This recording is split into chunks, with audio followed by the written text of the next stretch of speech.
Ladies and gentlemen, welcome back. This is chapter 4.4, and here we are going to be solving quadratics by factoring when the a value is greater than 1. In our previous lesson, 4.3, we were factoring things in this form, ax plus bx, x squared plus bx plus c, where the a value was 1. Okay. When the a value is greater than 1, it does change things a little bit. Okay, so that's what we're doing here, is going to be factoring these types of quadratics. So let's go ahead and jump it back in here. Factoring when the a is greater than, well, this should say 1, not 0, obviously, is the same concept, but more complicated because of the non-1 value. There's a good trick for it. So let me just show you real quick why it's a little bit more complex.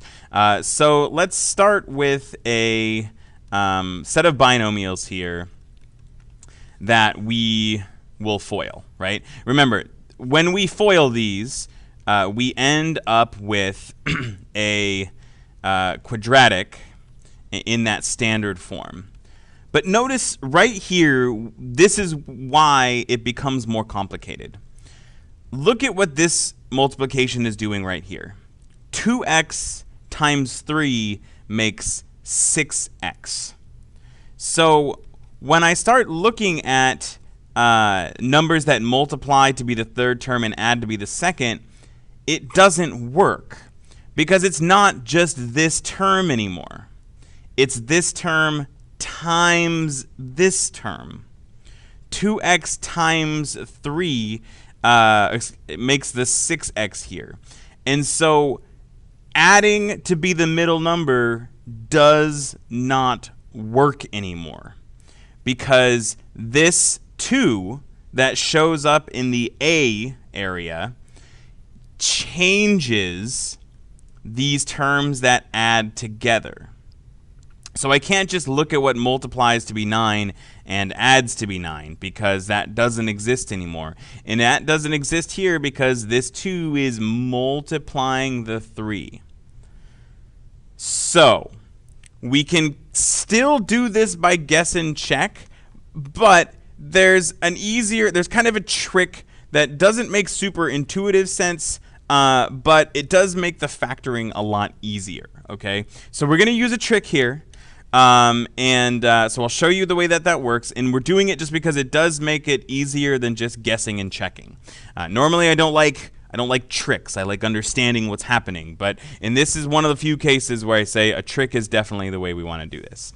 So step 1, what we're going to do is multiply the a and c and rewrite the equation so that it's just an x squared plus bx, and then that last term is we're going to put what the a times c is. Okay, so let's do that down here. What I'm going to do, remember this is ax squared plus bx plus c. I'm going to multiply the a and the c, and that's 5 times 6, so that's 30.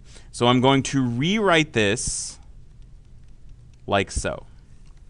X squared minus 17x plus 30. Okay, I wrote it as a times c, right? 5 times 6 makes 30. That's the last term. Step 2, I'm going to factor normally. Okay, so this is factorable. Okay, x squared minus 17x plus 30. What multiplies to be 30 and adds to be negative 17. As it turns out, that's going to be negative 15 and negative 2. Right? Negative 15 times negative 2, positive 30. Add negative 17. So this is x minus 15 and x minus 2. Okay? The last step is to divide your factors by a and rewrite. So this one here and this one here, we're going to divide by 5.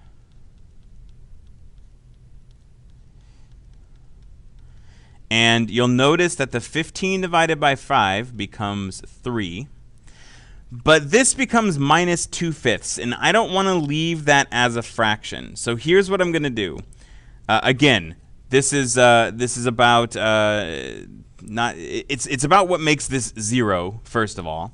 But it doesn't look nice when we write it as a fraction. So if you're left with a denominator here, what we're going to do is move that over here. So it's 5x minus 2. So I multiply a times c to get the 30. Factor normally, x minus 15, x minus 2.